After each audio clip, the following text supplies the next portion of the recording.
이 B-52가 원래 핵 폭격기였잖아요. 근데 실전에서 처음 위력을 발휘한 건요, 어디냐? 베트남전이에요. B-52F들 중 30대가 비엔캇 구역에 대한 융단 폭격 작전에 들어갑니다. 이후 본격적으로 베트남전에 B-52가 동원됩니다. 이 B-52가 수행한 임무 중 가장 미 지상군에게 도움이 된 임무가 바로 캐상 공방전 당시의 임무였을 겁니다.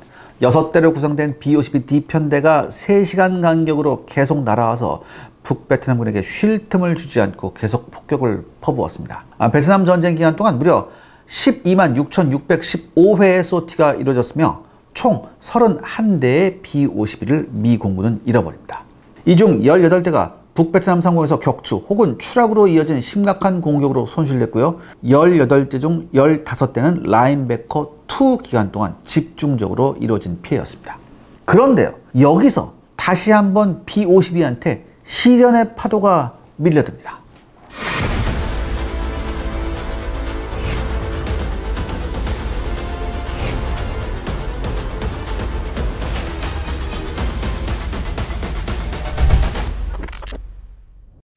어떤 시련의 파도가 밀려왔나요?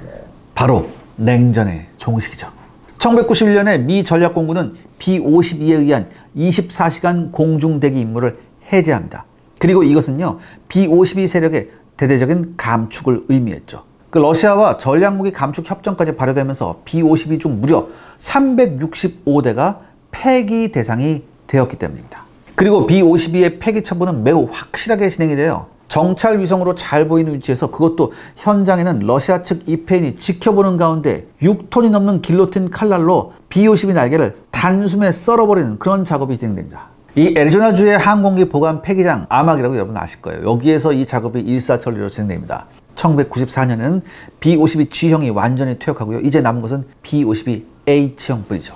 냉전까지 끝난 마당에 과연 B-52가 살아남을 여지가 있을지 누구나 의문을 가지기 시작했습니다. 그런데 여기서 극적인 반전이 일어납니다. 어떤 반전이었나요? 1990년 여름에 이라크가 쿠웨이트를 점령해서 벌어진 1991년 걸프전, 특히 쿠웨이트 해방과 이라크군 괴멸을 노리고 진행된 사막의 폭풍 작전에서 B-52가 다시 베트남전에서의 영광을 재현할 기회를 얻은 겁니다. 즉, 융단 깔기의 달인이 다시 나선 거죠. 미군은 민간인이라고는 거의 없는 사막 지역에 대규모로 전개된 이라크군을 덮어줄 큼직한 융단, 즉 대대적인 융단 폭격이 필요하다고 생각합니다. 그리고 그 임무에 다시 한번 B-52를 투입하기로 결정하죠. B-52의 걸프전 폭격 임무는 거리로 따지면 정말 장대했습니다. 주로 B-52G가 동원된 임무는요, 미국 본토 루이지애나의 바크스데일 공군기지, 그 다음에 사우디아라비아의 제다 공군기지, 그 다음에 영국 페어포드 공군기지, 그 다음에 스페인의 모론기지 디에고 가르시아 섬 등 미국 본토로부터 유럽, 중동 등에서 글로벌하게 출격을 합니다. 그 중에서도 바크스데일 기지에서의 임무는 총 35시간, 22,350km라는 시간과 거리 동안 착륙 없이 공중급유만으로 이루어지는 미국 중동 왕복 임무였습니다. 조종사는 말 그대로 집에서 출근해서 폭탄 떨어뜨리고 다음날 집으로 오는 출퇴근 폭격을 한 거죠. 개전 2일차에도 대륙간 장거리 미션이 있었습니다. 10대의 B-52G가 미국 본토를 출발해서 2차례 공중급유를 받은 뒤 쿠웨이트 안팎의 이라크 공화국 수비대 주둔지를 폭격한 겁니다. 폭격을 끝낸 뒤에는요, 원래 출발한 미국 본토가 아니라 사우디아라비아의 제다 공군기지에 착륙했죠. 총 17시간이었습니다. 네, 아무래도 걸프전에서는요, 베트남 전쟁 때처럼 최대 100대 가까이 막 이렇게 떼거지로 몰려가서 폭격을 퍼붓는 그런 사치는 부릴 수 없었어요.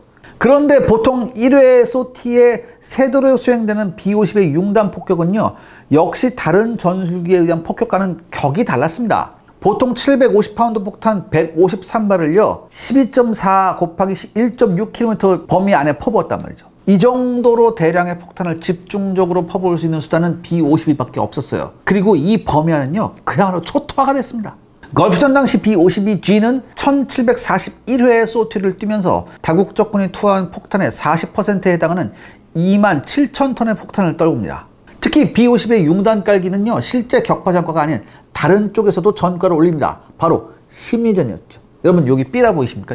이게 미군이 뿌린 삐라예요. 이 삐라에 뭐라고 써 있냐면, 지금 사진에서 보이는 게 내일 니네들 대가리 위로 날아가주마, 이렇게 써 있어요. B-52가 일단 폭탄 융단을 깔아주고 지나간 지역에서는요, 항복하는 이라크군이 줄을 잇습니다. 폭격에 의한 부대의 사상자 숫자나 장비 피해는요, 예상보다 적을지 몰라도 한 발만 근처에서 터져도 무시무시한 750파운드 폭탄이 153발이나 떨어지면요, 제정신으로 그 자리에 계속 머물러 있는 인간이 없어요. 그러니까 울면서 왔대요, 이라크군이. 제발 저 B-52 좀 안 보게 해달라고. 이 과정에서 한 대의 B-52가 사고로 추락했지만 격추된 기체는 없었습니다. 다만 SA-3 미사일에 맞아 엔진이 파손되거나 100mm 대공포탄이 근접 폭발해서 파편을 뒤집어 쓴 경우는 있었어요. 이라크 측은 미그 29가 R-27R 미사일로 B-52G 한 대를 손상시켰다고 주장했습니다. 근데 미국 측은요, 걸프전 당시 B-52G 한 대가 파손된 것은 사실이지만 이것은 미군이 발사한 AGM-88 함 미사일 때문이라고 밝혔어요. 이라크의 레이더를 파괴하기 위해서 쏜 미사일이 어쩌다 보니까 B-52G의 후방 기총에 달린 사격 통제용 레이더 전파를 쫓아간 거죠. 이 사건을 계기로 미 공군은 1991년 10월부터 모든 B-52 후방 기관총과 사수 보직을 없애버립니다. 그러니까 제가 아까 말씀드렸잖아요. 94년에 B-52G가 이제 퇴역하면서 남은 것이 B-52H 뿐이었다고. 근데 냉전 종식으로 이 핵무장 전략 폭격기의 필요에 의문이 제기되면서 B-52의 마지막 날이 얼마 안 남았다는 그런 이견이 다시 한번 나오기 시작합니다. 그리고 실제로 1992년에는 전략 핵무장 폭격기 운용의 중심이던 미 공군의 전략 항공사령부 섹이 해체가 되죠. 그 다음에 B-52는 새로 생긴 전투항공사령부 ACC로 이관이 됩니다. 하지만 오히려 냉전 종식과 전략 핵폭격기의 필요가 낮아졌다는 사실이 B-52 수명 연장의 결정적인 원인이 됩니다. 핵폭탄을 떨어뜨릴 폭격기는 필요가 크게 줄었지만 폭격기 자체는 필요했던 거죠. 특히 오히려 90년대 이후 2001년까지요, 미 공군은 이라크와 세르비아, 코소보 등에서 실전을 벌이는 등 어떤 면에서는 냉전 시대보다 더 바쁘게 B-52가 실전에 참가했습니다. 게다가 순항미사일이라는 요소가 B-52의 주가를 더 오르게 했죠. B-52는요, 오래된 기종에도 불구하고 유지비가 저렴했습니다. 특히 스텔스 폭격기인 B-2와 비교해서.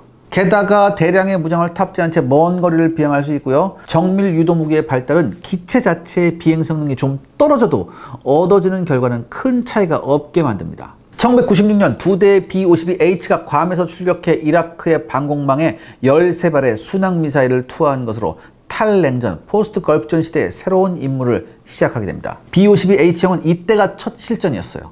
그리고 1999년 코소보 분쟁 당시에도요, 8대의 B-52H가 영국 페어포드 기지에서 출발해서 코소보 반군을 지원하는 임무를 합니다. 순항미사일 발사는 물론 재래식 폭탄 투하까지 나름대로 바쁘게 임무를 수행했죠. 그리고 새로운 시대에 B-52H가 뜻밖의 진가를 발휘할 수 있다는 사실을 입증할 큰 사건이 벌어지게 됩니다. 시청자 여러분들의 구독과 좋아요는 영상 제작에 정말 큰 도움이 됩니다. 여러분들 부탁드리겠습니다. 구독과 좋아요. 새로운 시대면은 세기가 바뀌는 거. 그렇죠. 2001년 여러분 아실 거예요. 2001년 9월 11일 9.11 테러로 미국이 아프가니스탄을 공격하면서 B-52H는 새로운 전기를 맞게 되죠. 근데 여기서 어떤 전기냐? 근접 항공 지원을 담당한 거예요. 그러니까 F-16이나 A-10이 아닌데 근접 항공 지원? 2001년 10월 7일부터 시작된 아프가니스탄에 대한 공습은요, 이전까지의 전쟁들과는 양상이 꽤 달랐습니다. 미 공군과 해군 해병대는 막대한 전력을 퍼부었지만 아프간 주변국들의 이 모든 전력을 위한 발진 기지를 확보하기가 굉장히 힘들었었어요.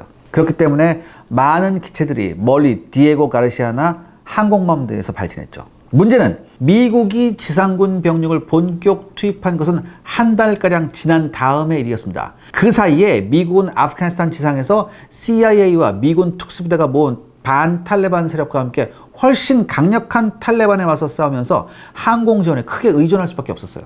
그리고 여기서 B-52가 근접 항공 지원 수단으로 진가를 발휘합니다. 채공 시간 때문에 제때 현장에 도착하기 힘든 데다 설령 도착한다 해도 오래 머무르기가 힘든 다른 기종들과 달리 B-52H는 장시간 채공 능력을 바탕으로 계속 현장에 머물고 있다가 지원 요청이 들어오면 폭탄을 떨굴 수 있었어요. 특히 제이담이라는 신통한 물건의 실용화가 큰 도움이 됐습니다. 여러분 아시다시피 제이담은요, 좌표만 제대로 입력하면 불과 몇 미터의 오차만으로 정확하게 목표에 떨어집니다. 그래서 많은 경우 기존의 포병 화력보다도 훨씬 더 정확했죠. 게다가 값까지 비교적 저렴하니까 순항미사일과 달리 미군 입장에서는 쓰는데 큰 부담도 없었어요.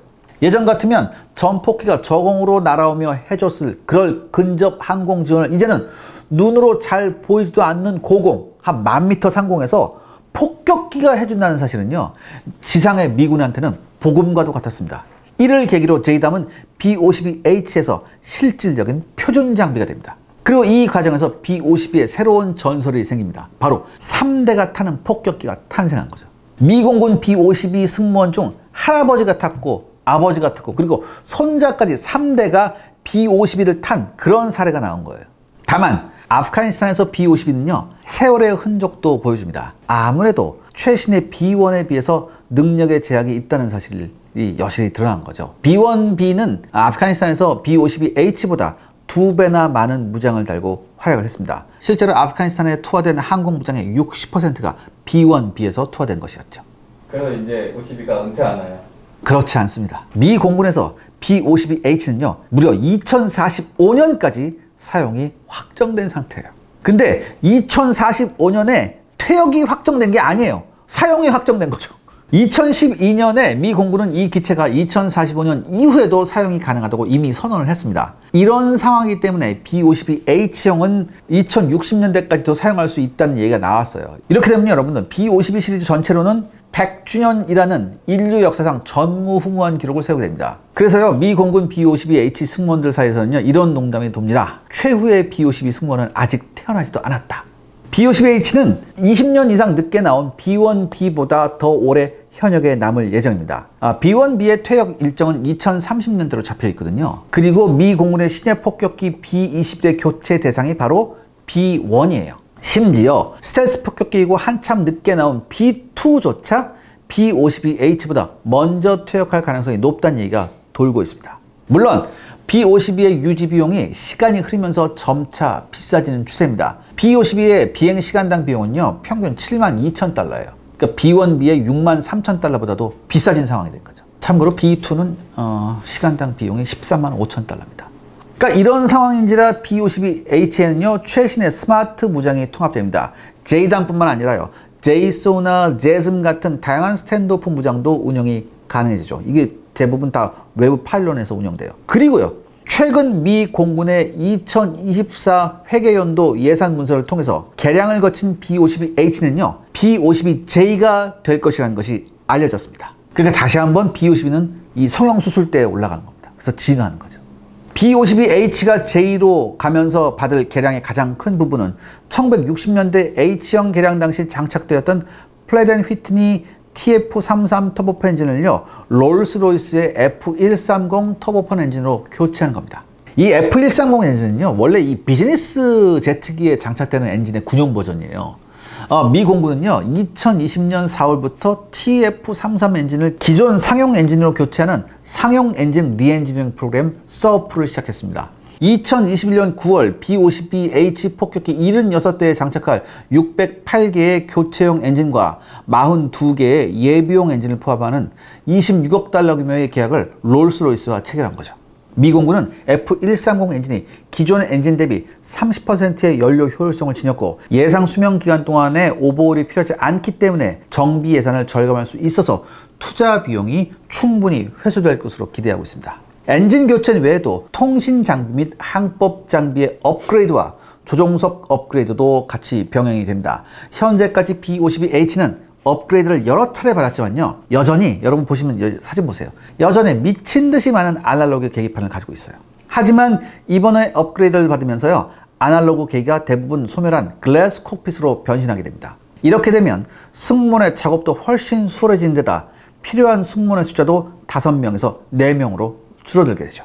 또한 레이더를 FA-18EF 수포원에서 장착된 AN/APG-719 A사 레이더의 변형인 AN/APG-79B4 A사 레이더로 교체하는 레이더 현대화 프로그램도 진행이 됩니다.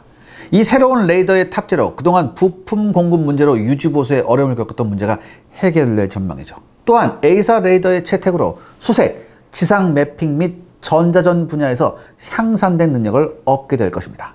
그리고 여러분 아시다시피 A사 레이더가 좀 최적이 작잖아요. 기존 그 아날로그 레이더보다. 그렇기 때문에 레이더 설치에 필요한 물리적 공간도 줄어들게 돼요. 이렇게 되면 기체 전면부에 더 많은 공간을 확보할 수 있다고 합니다. 특히 이 새로운 B-52J는요, 미국의 극초음속 순항미사일 운용 플랫폼의 핵심이 될 것이라고 합니다. 미 공군은 새로운 B-52J가 2020년대 말까지 작전에 투입될 수 있을 것으로 예상하고 있습니다. B-52J가 2030년대부터 운영에 들어가면 실제로 2050년대까지 새로운 제작 없이 기존 기체 개량만으로 100년을 운영하는 기록에 도전하게 되는 거죠. 자, 오늘의 결론. 그야말로 폭격기 역사상 가장 성공적인 폭격기를 꼽으라면 대부분의 군사 전문가들은 B-52 시리즈를 주저없이 선택할 겁니다. 이미 70년의 운영 경력이 이를 증명하죠. 또한 전쟁 억지력의 상징으로 여전히 B-52는 유효합니다. 지금도 B-52H는요, 괌 등의 해외 기지에서 전개돼서 유사시 가장 먼저 출동하는 전력 중 하나로 꼽히고 있습니다. 여기엔 우리나라가 단골 손님이죠. 70년이 넘게 진화를 거듭하면서 당당히 현역으로 뛰는 B-52에 그 어떤 찬사를 보내도 모자랄 겁니다. 과연 이 명품이 진짜로 100주년이라는 인류 전무후무한 기록을 깰 수 있을지가 기대가 되네요. 한번 지켜보겠습니다.